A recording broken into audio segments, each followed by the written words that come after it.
The requirement is which of the following calculates a sole trader's net profit for a period?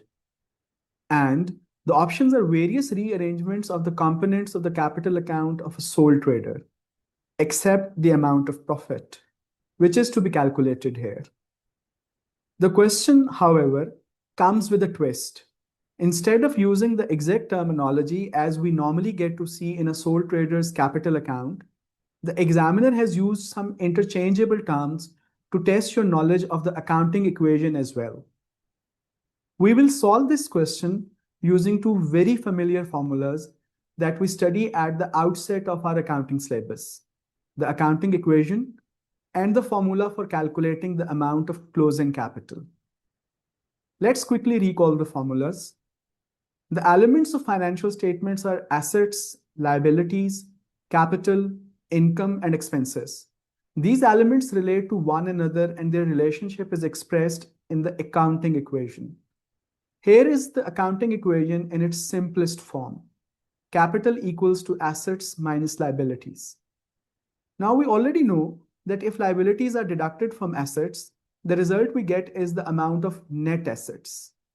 Since assets minus liabilities gives us the amount of net assets, we can rewrite the formula as capital equals to net assets.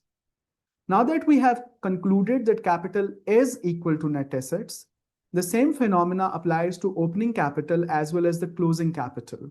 And we can rewrite the equation as opening capital equals to opening net assets and closing capital equals to closing net assets. Now, hold on to these conclusions. We will use them later in another formula to reach the correct answer. Now let's quickly recall how is the closing capital calculated. If you have worked through the T accounts, you'd know that across the year, owner's capital changes because of four elements: opening capital, capital introduced during the year, profit, and the amount of drawings. The relationship can thus be reduced to a very familiar formula to calculate closing capital. In this formula, closing capital for a sole trader is calculated by adding the amount of capital introduced during the year to opening capital, deducting the amount of drawings, and finally adding the amount of profit earned during the year. Now here is the trick. Since we have already concluded in the previous step that capital equals to net assets, replace the term closing capital with closing net assets. And by applying the same analogy to opening capital, replace it with the term opening net assets.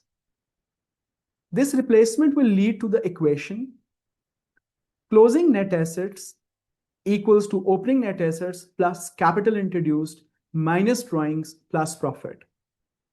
What is now left is a simple rearrangement of the formula around the equal sign for the profit figure. This leads us to this rearranged equation that says profit equals to closing net assets plus drawings minus capital introduced minus opening net asset. Ta-da! We have solved it. There is nothing mysterious about it. I have simply moved some figures on the other side of the equal to sign to calculate the equation for profit, and you already know that when figures are moved on the other side of the equals to sign, they change their sign. Positive figures become negative and vice versa. So the correct answer is the fourth option. Closing net assets plus drawings minus capital introduced minus opening net assets. Now that I have dived deep with you, you know that a mere appreciation of the fact that capital equals net assets can enable you to solve this question in a single step, just by making a simple replacement.